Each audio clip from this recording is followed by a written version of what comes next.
Hello student, welcome to my YouTube channel the path of solution.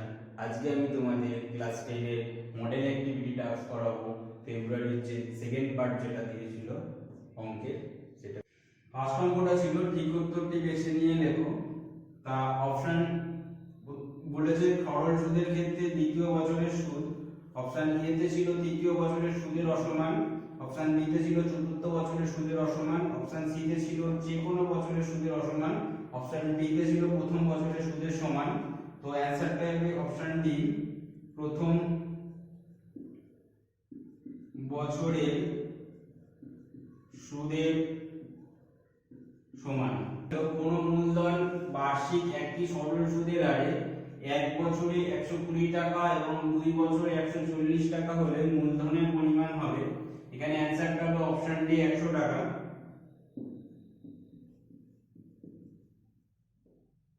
কি করে হবে এটা আমি দেখিয়ে দিচ্ছি। দেখো বলেছিল এক বছরের সরল কোন মূলধন বার্ষিক একই সরল সুদের হারে এক বছরে 120 টাকা হচ্ছে আর 2 বছরে 140 টাকা হচ্ছে, তাহলে আসল প্লাস 2 বছরের সুদ সমান সমান 140 টাকা, আর আসল প্লাস 1 বছরের সুদ সমান সমান হচ্ছে 120 টাকা বলেছিল। এগুলো বিয়োগ করতে হবে অপনয়ন পদ্ধতির মতো। তাহলে 2 থেকে 1, অতএব 1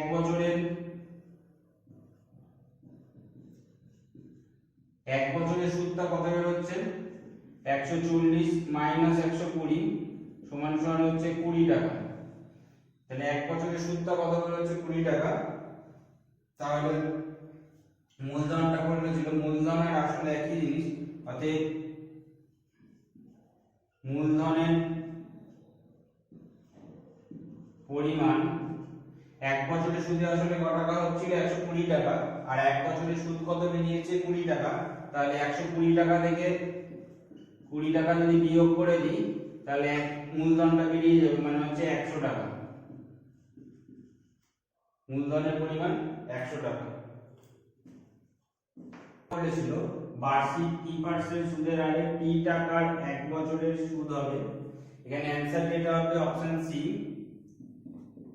p²/100 টাকা। আমি সলভ করে দেখিয়ে দিচ্ছি কিভাবে হয়। তাহলে বার্ষিক সুদের হারটা কত বলেছে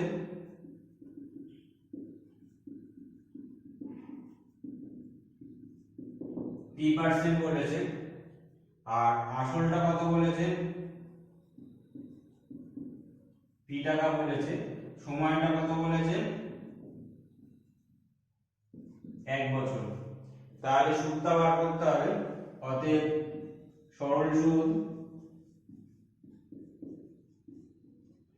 ফর্মুলাটা i = p/100, p মানে হচ্ছে আসল ইনটু বার্ষিক সুদের হার মানে p%, এখানে সময় t মানে 1, তাহলে এখানে হচ্ছে p ইনটু সরল সুদের হার হচ্ছে p ইনটু t টাইম হচ্ছে 1 বাই হচ্ছে 100। তাহলে এখান থেকে বার হচ্ছে p গুণ করে p²/100 এত টাকা। তাহলে সরল সুদটা কত হচ্ছে p²/100 টাকা। অপশন সি অ্যানসার হবে p²/100। বলেছে 2 দাগের সত্য আর মিথ্যা লিখতে বলেছে। ক দাগের অঙ্কটা হচ্ছে বার্ষিক r/2% সুদের হারে সরল সুদের হারে 2x টাকার t বছরের সরল সুদ, t বছরের সুদ আসল বলেছে 2x + xrt/100 টাকা। তাহলে এটা হচ্ছে আমাদের অ্যানসারটা সত্য হবে। আমি আগে লিখে দিচ্ছি সত্য, আর কেন সত্য হবে সেটা আমি বলে দিচ্ছি সলিউশন করে। তাহলে আমাদের বার্ষিক সরল সুদের হারটা কত দিয়েছিল r/2%, তাহলে বার্ষিক সরল সুদের হার ব্র্যাকেটে r সমান সমান বলেছে r/2%, আর আসলটা বলেছে ব্র্যাকেটে p সমান সমান 2x টাকা, আর টাইম সময়টা বলেছে টি বছর, তাহলে সুদটা কত হবে? সরল সুদটা অতএব সরল সুদ I সমান সমান ফর্মুলাটা হলো পি আর টি বাই 100। তাহলে এই ফর্মুলায় মানগুলো বসালে পেয়ে যাব পি এর মান হচ্ছে 2x ইনটু আর এর মান হচ্ছে এখানে ক্যাপিটাল আর বাই 2 ইনটু টিটা টি আছে টাইমটা বাই নিচে 100। তাহলে এখানে 2 2টা কেটে যাবে, তাহলে এখানে উপরে আসছে x আর টি বাই 100 এত টাকা। এটা সুদটা বের হলো, আমাদের সুদ আর আসল বলেছিল, অতএব সুদ আসল সমান সমান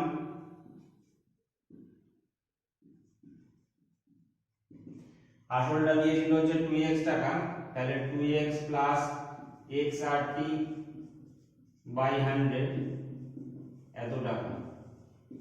এটাই আমাদের বার করতে দিয়েছিল, এটাই বেরিয়ে গেছে এবং তাই জন্য উত্তর ঠিক সরল সুদের হার হবে 10%। এটা সত্য হবে। কেন সত্য হবে আমি সলিউশনটা করে দিচ্ছি।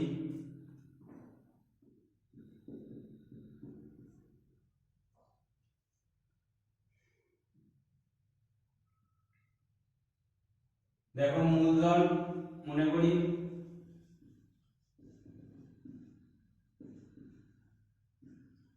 মূলধন ইকুয়াল টু পি টাকা, আর সময়টা বলেছে হচ্ছে 10 বছর, আর বলেছে হচ্ছে মূলধন বলেছে 10 বছরের দ্বিগুণ হলে বার্ষিক সরল সুদের হারটা ধরে নিচ্ছি 8%।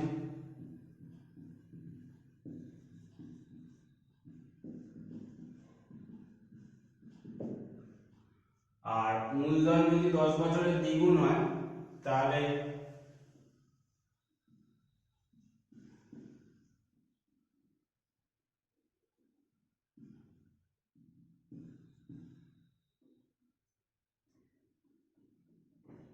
মূলধন 10 বছরে দ্বিগুণ হলে সুদ হবে ছিল হচ্ছে পি টাকা, তাহলে হয়ে গেছে হচ্ছে 2p টাকা। তাহলে 2pটা হচ্ছে আসল, 10 বছরে দ্বিগুণ হয়েছে, আর পি টাকাটা হচ্ছে আসল ছিল, তাহলে 2p থেকে pটা বিয়োগ হয়ে গেলে হবে p টাকা। তাহলে সুদটা কত হবে? p টাকা। তাহলে আমরা ফর্মুলা জানি, সরল সুদ কষার যে formula I is equal to PRT by 100। এখানে I এর জায়গায় বসাবো p, সুদটা বলেছে p, আর আসলটা হচ্ছে মূলধন p টাকায় ছিল, আরটা আমরা ধরে নিচ্ছি আর এর জায়গায় আরই থাক, টাইম টিটা বলেছে 10 বছর বাই 100। তাহলে এখানে r সমান সমান বেরোবে p ইনটু 100 বাই নিচে বেরোবে p ইনটু 10, p কেটে গেল, তাহলে এখানে কত রয়েছে 10, তাহলে হচ্ছে 10% আমাদের 8% সরল সুদের হারে x টাকার t বছরের সুদ i টাকা হলে x r t by 100 is equal to 100i, x r t is equal to 100i। এটা সত্য হবে। কিভাবে হচ্ছে আমি সলভ করে দেখাচ্ছি। দেখো এখানে বলেছে বার্ষিক সুদের হার কত বলেছিল?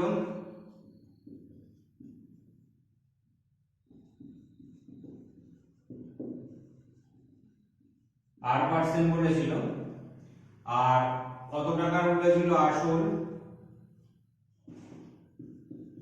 x টাকা বলেছিল, আর কত বছর বলেছিল সময়? t বছর বলেছিল। তাহলে সরল সুদ যদি i টাকা হয়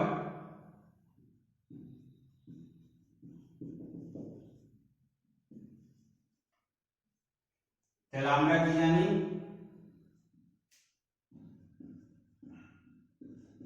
সরল সুদ কষার যে ফর্মুলাটা I is equal to PRT by 100, এখানে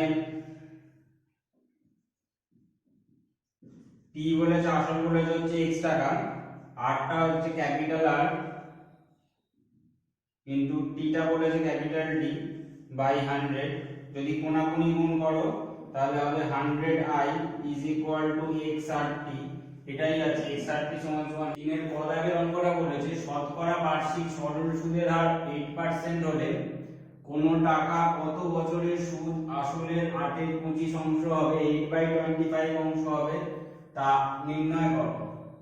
তাহলে আমাদের বার্ষিক সরল সুদের হার কত বলেছে 8%, বার্ষিক সরল সুদের হার ব্র্যাকেটে হার সমান সমান 8%, কোন টাকা কত বছরে সুদ আসলের 8/25 অংশ হবে। মনে করি মূলধন x টাকা মূলধন ধরে নিয়েছি। তাহলে কত বছরের আমাদের এখানে সময়টা বার করতে হবে, সময় ব্র্যাকেটে t সমান সমান জিজ্ঞাসা চিহ্নটা বার করতে হবে, কোশ্চেন মার্ক সাইন দিলাম। আর সুদটা বলেছে হচ্ছে সুদটা ব্র্যাকেটে i সমান সমান বলেছে আসলে 8/25 অংশ, আসলে 8/25 অংশ।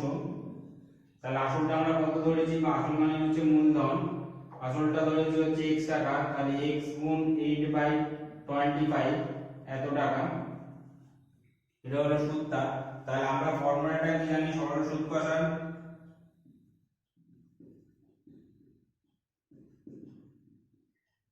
i সরল সুদ সমান সমান PRT/100, এখানে মূলধন মানে হচ্ছে p, PRT/100। তাহলে এখানে সুদ i টা বেরিয়ে গেছে হচ্ছে মানগুলো বসাবো x * 8/25 is equal to p এর মান হচ্ছে x টাকা, r এর মান হচ্ছে 8% ইনটু t টা টাইমটা t বার করতে হবে জন্য t রাখলাম বাই 100। তাই এখান থেকে আমাদের t টা বার করতে হবে। অতএব সমীকরণটাকে ঘুরিয়ে দিচ্ছি, x * 8 * t by 100 is equal to x * 8/25 নিচে বার t সমান সমান x * 28 সরি x * 8 বাই নিচে 25 এটা যেটা ছিল। আর এখানে কোণাকুণি ক্যালকুলেশন হয়, এই 100 টা নিচে ছিল বলে পাশে এসে উপরে উঠে যাবে, সমান সমান পাশে কেটে আর এখানে নিচে আসবে x * 8, তো 8 8 কেটে যাবে, x 8 কেটে যাবে, 25 4 যা 100, তো t সমান সমান বেরোবে 4 বছর, এটা অ্যানসার। তাহলে 3% সরল সুদের হারে কোন মূলধন 5 বছরের সুদে আসলে 966 টাকা হলে মূলধনের পরিমাণ নির্ণয় করো। তাহলে এখানে বার্ষিক সরল সুদের হার ব্র্যাকেটে r সমান সমান 3% বলে দিয়েছিল, আর কোন মূলধন মানে এখানে মূলধনটা বলে দেয়নি, মূলধনটা ধরতে হবে। মনে করি মূলধন সমান সমান x টাকা, আর টাইমটা সময়টা বলে দিয়েছিল 5 বছর। মূলধনটা এখানে p লিখে রাখবো, মূলধনকে p দিয়ে ডিনোট করা হয় প্রিন্সিপাল। আর এখানে বলেছে সুদে আসলে বলেছে 966 টাকা হলে মূলধনের পরিমাণ কত, আর সুদ আসলটা বলে দিয়েছে সুদ প্লাস আসল সমান সমান 966 টাকা। তা এখান থেকে আমরা সুদটা বার করি, অতএব সরল সুদ i is equal to formula হলো PRT/100, এখানে ভ্যালুগুলো বসাই, p এর মান x ইনটু r এর মান হচ্ছে 3 ইনটু t টাইম হচ্ছে 5 বছর বাই 100, এখানে হচ্ছে কাটাকুটি করলে ইজ ইকুয়াল টু বেরোবে 3x/20 এত টাকা। এবার সুদ প্লাস আসল বলে দিয়েছিল হচ্ছে 966 টাকা, অতএব প্রশ্নানুসারে আসল কত ধরেছিলাম আমরা, মূলধন x টাকা প্লাস এর সঙ্গে সুদটা যোগ হবে, তার মানে 3x/20 টাকা সমান সমান হচ্ছে 966 টাকা।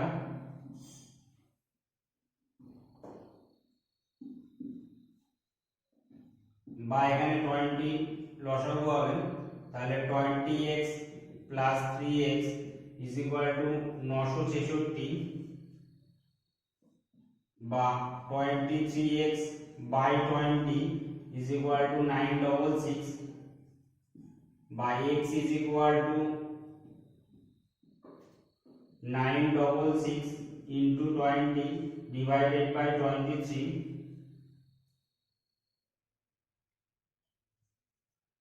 23 থেকে এটা ক্যান্সেল আউট করবে, 23 করলে এটা ক্যান্সেল আউট করলে 42 আসবে। তো এটা হবে হচ্ছে 840 টাকা, এটা অ্যান্সার।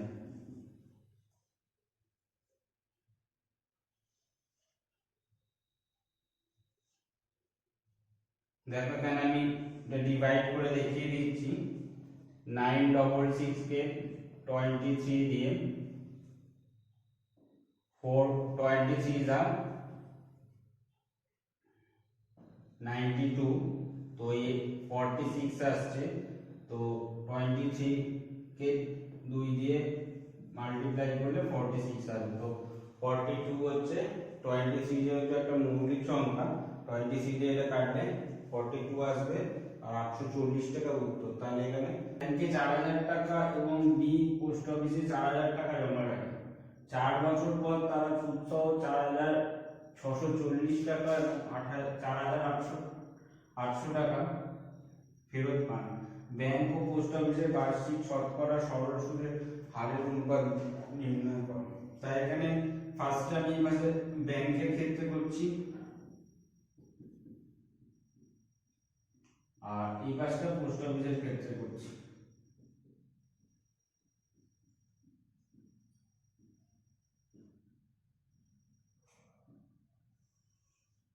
আচ্ছা, তাহলে দুজনেই কত টাকা করে লেগেছে, ব্যাংকে কত টাকা রেখেছে, এ 4000 টাকা, বি পোস্ট অফিসে রেখেছে 4000 টাকা। তাহলে এখানে আসল ব্র্যাকেটে পি সমান সমান হচ্ছে 4000 টাকা, P1 করে দিলাম ওটা। আর এক্ষেত্রে আসল P2 সমান সমান এও 4000 টাকা পোস্ট অফিসে জমা রেখেছে। আর টাইমটা বলেছে হচ্ছে 4 বছর পর।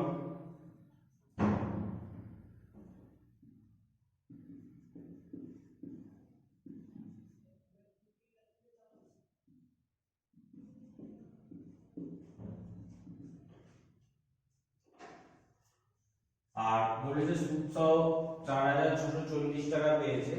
তাহলে ধরি ব্যাংকের বার্ষিক সুদের হার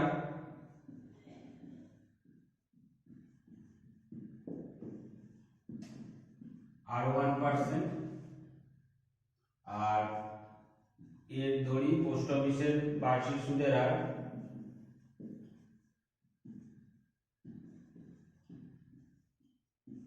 আর 2%, আর সুদ I1 সমান সমান 4660 টাকাটা ওটা সুদ আর আসল মিলিয়ে আছে 4640 টাকা। এর থেকে আসলটা মাইনাস করলে সুদটা বেরিয়ে যাবে, তার মানে 640 টাকা। এটা হলো ব্যাংকের ক্ষেত্রে। আর পোস্ট অফিসের ক্ষেত্রেও তাই, I2 ধরেছি সুদটাকে 4800 থেকে 4000 টাকাটা মাইনাস করলে বেরিয়ে যাবে হচ্ছে 800 টাকা।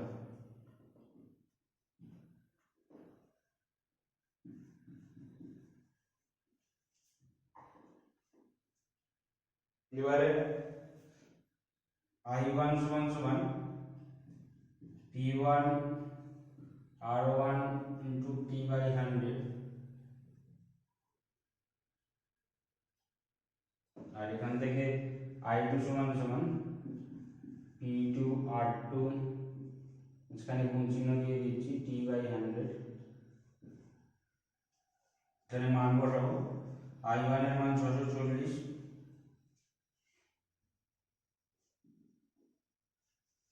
P1 এর মান হচ্ছে 4000,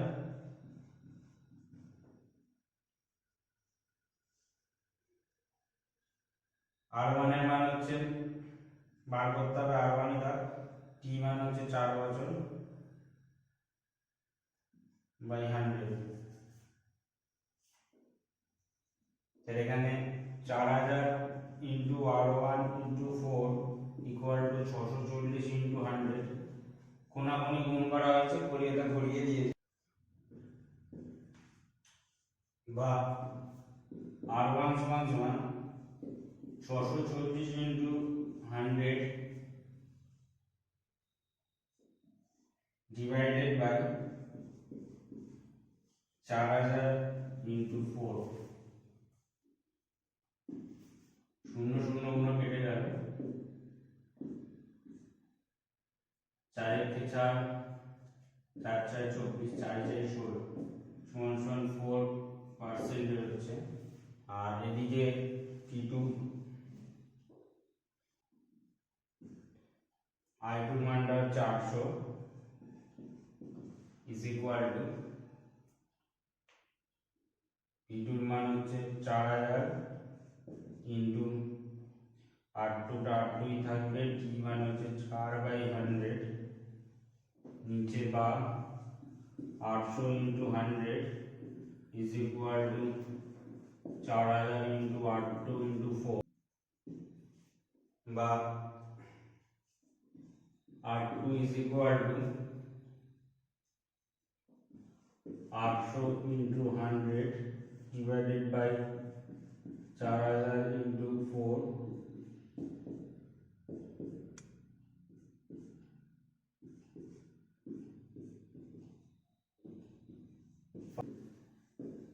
ব্যাংক ও পোস্ট অফিসের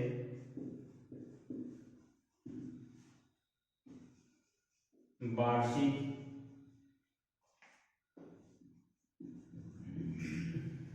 সুদের হারের অনুপাত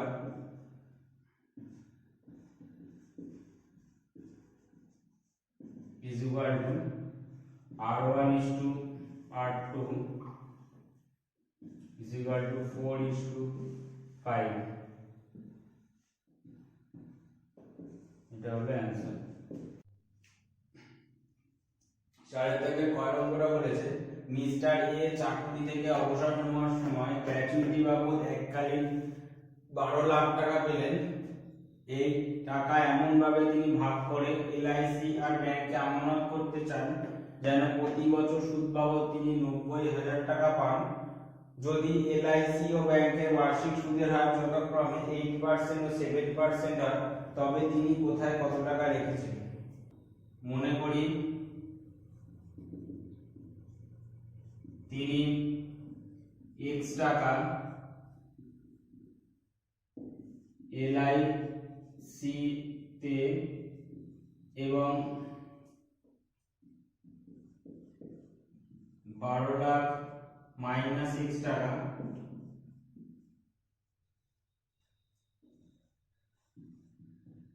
ব্যাংকে জমা রেখেছিলেন। তো এই পাশে হচ্ছে এলআইসি করে নি,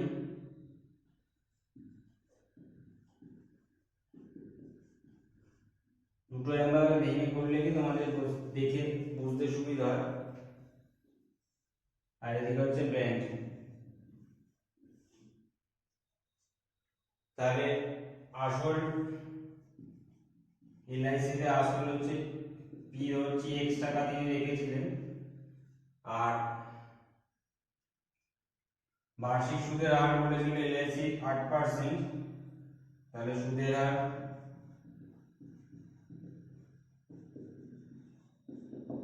8%। আর সুদটা এখানে বলে দিইনি,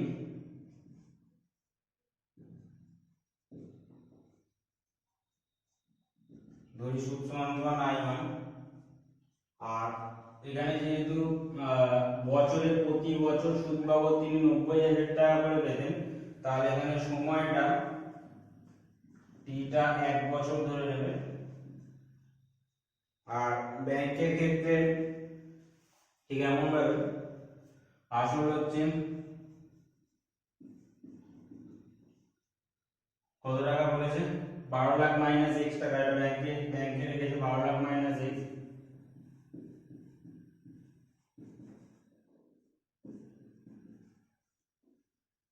আর এখানে সুদের হার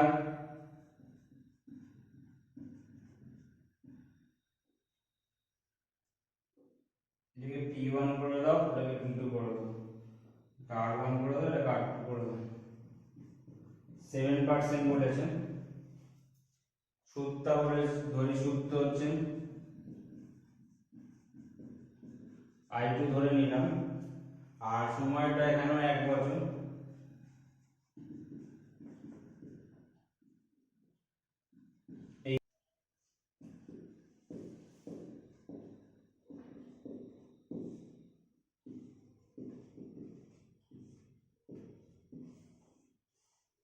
তো দেখো এখানে নিচের মানগুলো আছে, এখান থেকে নিয়ে নিচ্ছি। তাহলে ফর্মুলাটা হলো I1 সমান সমান P1 R1 * T বাই 100। এখানে I1 টা I1 ই থাকবে, বার করতে হবে।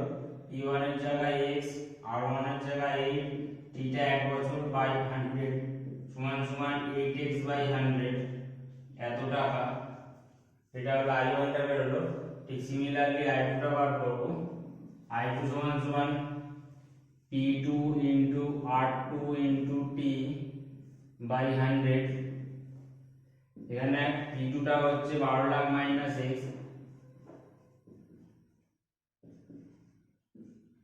R2 টা হচ্ছে 7% হারে বলেছে, আর টাইমটা T টা 1 বছর বাই 100।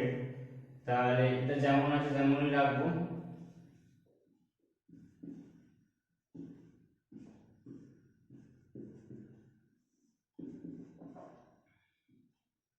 এটা বেরোলো I2 এর মানটা, আর এখানে এটা বেরিয়েছে I1 এর মানটা। বা দিয়ে এখানে I1 একটা কন্টিনিউ করে দিতে পারো। টাকা ওটাই প্রশ্নানুসারে করতে হবে। অতএব প্রশ্নানুসারে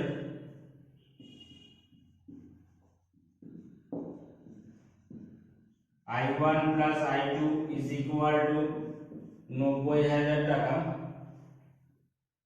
মানগুলো বসাও। I1 এর মান বেরিয়েছে 8x বাই 100 প্লাস I2 এর মান বেরিয়েছে 12 lakhs minus 8 into 7 by 100 is equal to 90,000। বা এখানে লসাগু হবে 100। তাহলে এখানে 8x আছে প্লাস 7 বার হচ্ছে 84, 84।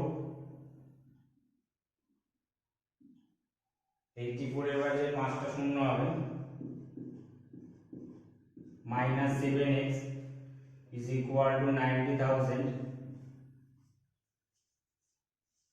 8x থেকে 7x টা বিয়োগ হয়ে গিয়ে x পড়ে থাকবে, x প্লাস 84, 5টা শূন্য আছে উপরে, is equal to 8 এর পাশে গিয়ে কোণাকুণি কোণে মাল্টিপ্লাই হয়ে যাবে। তার 9 এর পর 4, তারপর দুটো 6, 6টা শূন্য হবে। বা x is equal to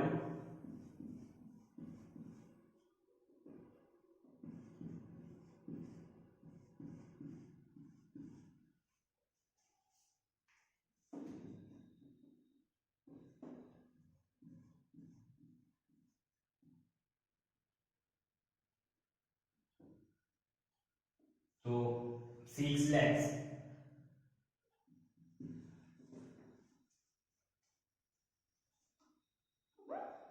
তাহলে 6 লাখ টাকা x এর ভ্যালু বের হবে। অতএব মিস্টার এ LIC তে এত টাকা, 6 লাখ টাকা, এবং ব্যাংকে